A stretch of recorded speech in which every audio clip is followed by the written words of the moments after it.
오늘 우리에게 주시는 하나님 아버지의 말씀은 사무엘상 6장 19절에서 7장 2절 말씀 제가 봉독에 올리겠습니다. 벳세메스 사람들이 여호와의 궤를 들여다본 까닭에 그들을 치사 70명을 죽이신지라. 여호와께서 백성을 쳐서 크게 살육하셨으므로 백성이 슬피 울었더라. 벳세메스 사람들이 이르되 이 거룩한 하나님 여호와 앞에 누가 능히 서리요? 그를 우리에게서 누구에게로 올라가시게 할까 하고 전령들을 기럇 여야림 주민에게 보내어 이르되 블레셋 사람들이 여호와의 궤를 도로 가져왔으니 너희는 내려와서 그것을 너희에게로 옮겨가라. 기럇 여야림 사람들이 와서 여호와의 궤를 옮겨 산에 사는 아비나답의 집에 들여놓고 그의 아들 엘리야사를 거룩하게 구별하여 여호와의 궤를 지키게 하였더니 궤가 기럇 여야림에 들어간 날부터 20년 동안 오래 있은지라. 이스라엘 족속이 여호와를 사모하니라. 아멘. 오늘도 우리가 사무엘상 말씀 계속해서 나눕니다. 사무엘상 오늘 6장 19절에서 7장 2절 말씀이에요. 법궤가 이제 블레셋 사람들에 의해서 원래 있었던 이스라엘 땅으로 돌아오게 되죠. 돌아올 때 이제 벳세메스 사람들은 너무 그냥 꿈을 꾸는 것 같았어요. 잃어버렸던 법궤를 잃어버린 것은 하나님이 잃어버린 것이었는데 그 법궤를 다시 찾은 거잖아요. 그러니까 얼마나 기뻐서 추수하고 있다가 그것도 굉장히 중요한 일이고 또 언제 또 비가 들이닥칠지 모르고 또 상황이 어떻게 변할지 모르는데 그럼에도 불구하고 그것을 멈추고 어떻게 모든 일을 멈추고 이 법궤를 모셔드리고 그를 위해서 번제를 드리고 또 각종 제사를 드리는데 집중했던 기쁨과 축제의 시간이었죠. 그렇게 해서 하나님께 영광을 돌리고 자기들의 죄를 고백하고 또 여기까지는 좋았어요. 여기까지는 참 좋았는데 그 다음이 문제라는 거죠. 그 분위기가요.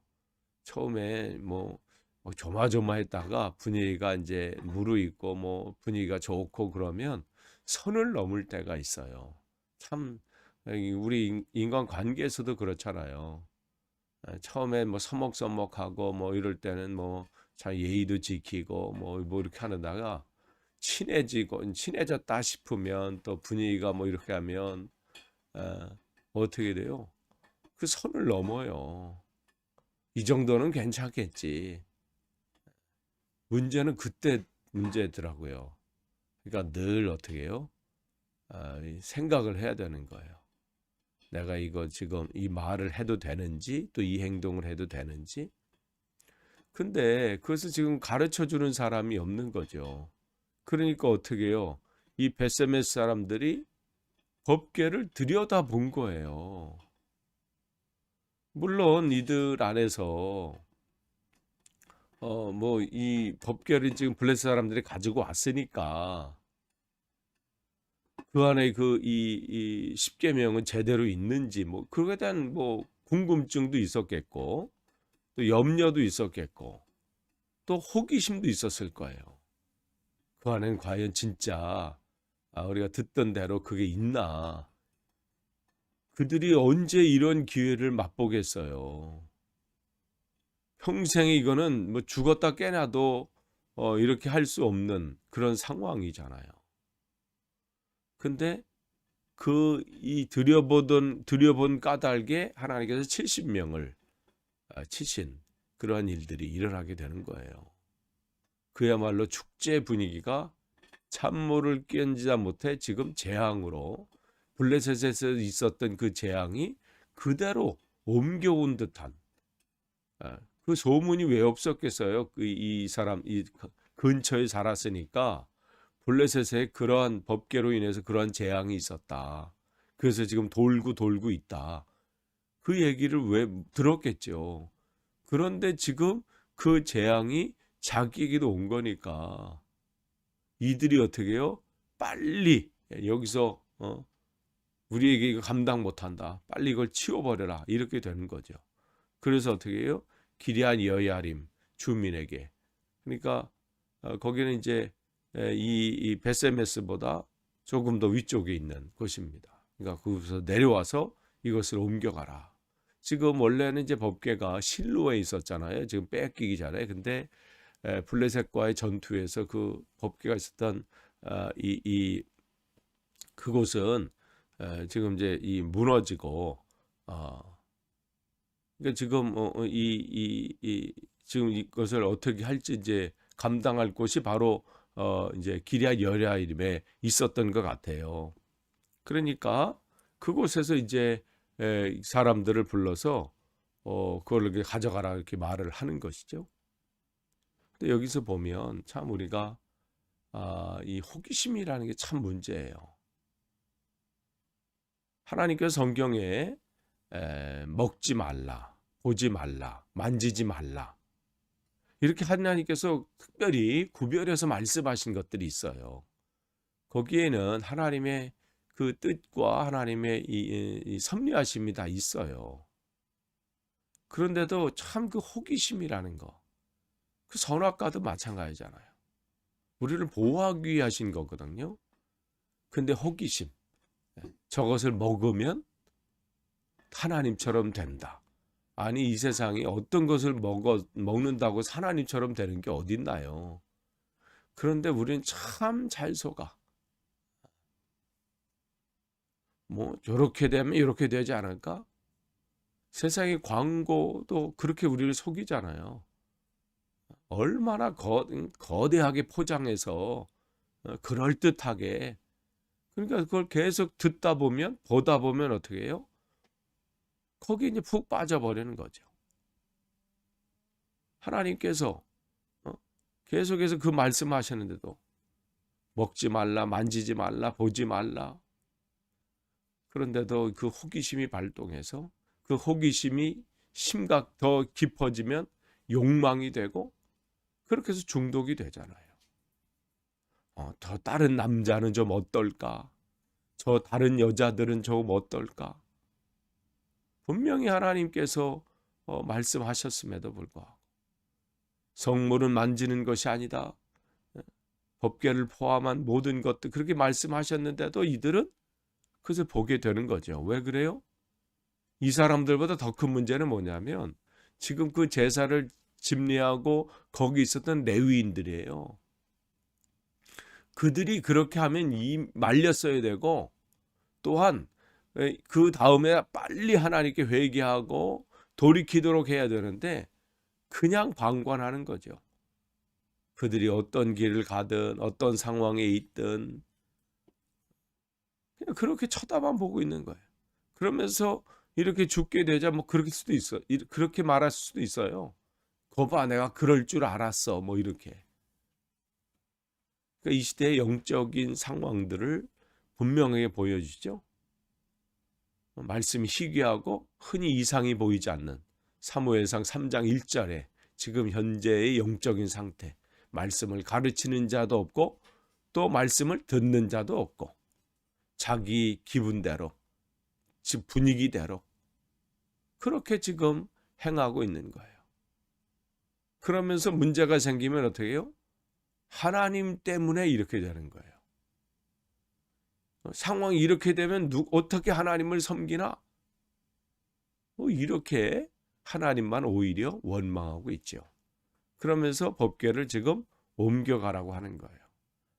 법궤가 있는 곳에 하나님의 임재가 있고 또 하나님 그것을 통해서 하나님의 놀라운 역사를 나타내십니다. 제대로만 하면요. 그곳에 하나님의 놀라운 축복이 있어요. 우리가 잘 아는 것처럼 열왕기하 6장에 보면 이제 나중에 이제 다윗이 법궤를 옮기는 일이잖아요. 예루살렘으로 다시 옮길 때에 그 법궤를 아유와 우사가 잘못 옮기는 바람에 재앙이 일어나고 그러나 그 오벳 에돔의 집에 그 이 3개월 머물렀을 때 그 온 집에 하나님이 복을 주신 그러한 일들이 있잖아요. 그러니까 그 그것을 어떻게 하나님 앞에 나아가느냐에 따라서 복이 될 수도 있고 화가 될 수 있는 거예요. 근데 이들은 그 기회를 이 벳세메스 사람들은 놓친 거죠. 그래서 1절에 보시면 이제 기럇 여리임 사람들에게서 이제 옮긴 거예요. 그래서 이제 그 궤를 거기에 있는 이제 아비나답의 집에 들여놓고 그의 아들 이제 엘리야살이 구별해서 여호와의 궤를 지킨 거죠. 그러니까 이제 실로의 이제 성소는 블레셋과의 전투에서 완전히 그냥 무너졌기 때문에 이제는 이쪽에서 또 그것을 담당했던 홈리와 비느하스 그 제사장들도 죽고, 그래서 그것을 이제 새롭게 담당할 사람들이 이곳에 있었던 것 같습니다. 근데 이제 이곳에 이제 들어간 날부터 20년이 있은지라 그랬는데, 이제 정작 사실은 이곳에 있었던 것은 20년이 아니에요. 70년입니다. 70년 동안 있었어요. 여기서 20년은 여기 이제 도착해서 이제 사무엘이 미스바로 모여라, 우리가 거기서 우리가 새롭게 하자. 요때까지, 그때까지 지금 이제 그때 기간을 얘기하는 거예요. 요게 뭐 전체 기간을 얘기하는 건 아닙니다. 전체 머물렀던 기간은 70년이에요. 그러니까 이 여호와의 궤, 이제 법궤가 이렇게 제대로 그 자리에 머물지 못했던 기간은 이제 70년이고, 여기서는 이제 사무엘이 등장하기 전까지 그때 이제 20년 있었다는 것이죠. 그러면서 이제 그동안 이스라엘 족속은 그 20년 동안 뭐 했느냐? 온 족속이 여호와를 사모하니라. 이 얘기는 뭐냐면 여전히 법궤는 찾아왔고, 또 그렇지만 여전히 그들은 블레셋의 그 어려움들 있고 주위의 어려움들 인해서 늘 이들은 구원에 대한 열망이 있었죠. 하나님, 우리 민족을 불쌍히 여겨 주십시오. 그 열망으로 계속해서, 그러나 여전히 그들이 왜 뭐가 문제인지는 알지 못하는 거예요. 왜 우리가 문제인지, 왜 어려움을 당하는지. 하나님이 대한 원망은 있지만 자기에 대해서 되돌아보진 못하는 거예요. 내 지금 신앙생활은 어떠한지, 내가 지금 제대로 하나님과의 관계를 속에 있는지 그것을 알지 못했지요. 그럴 때 이제 하나님께서 이제 사무엘을 통해서 그것을 회복하게 하시는데, 그러니까 이 말씀 사모하니라, 그럼 이제 그 다음에는 어떻게 해요? 하나님은 어떻게 응답하셨는지를 이제 우리가 이제 보게 되는 거죠. 기대하게 되는 거죠. 여러분, 2022년도 여러분 이제 기도의 제목을 가지고 또 기도하기를 시작하셨고, 또 하나님과 더 깊은 교제를 나누기 위해서 또 성경 읽기를 또 시작하셨고, 그런 일 속에 여러분 기대하세요. 하나님, 하나님의 은혜를 더 사모합니다. 우리에게 또 응답하시는 하나님을 또 오늘도 기대합니다. 하나님은 사모하는 자에게 또 채워주셔요. 오늘도 여러분 그런 은혜가 있길 원하고, 또 하나님은 우리에게 이 재앙을 주시는 분이 아니에요. 나를 찾는 자가 만나 주신다고 말씀하셨고, 나를 존중히 여기는 자를 내가 존중히 여긴다고 분명히 말씀을 하셨습니다. 벳세메스 사람처럼 하나님을 그 말씀대로 만나는 게 아니라 자기 기분대로, 호기심대로, 욕망대로가 아니라 정말 여러분이 하나님을 제대로 하나님과의 관계 속에서 오늘도 복을 누리시면서 하나님을 만나시기를 간절히 축원합니다. 기도하겠습니다. 하나님 감사합니다. 오늘도 함께 말씀을 나누게 하시니 감사합니다. 우리가 계속해서 사무엘상 말씀 나눌 때 더 깨닫게 하셔서, 또한 그 속에 하나님의 뜻을 분별하고 또 하나님의 은혜를 날마다 누릴 수 있도록 인도해 주옵소서. 예수님의 이름으로 기도하옵나이다. 아멘.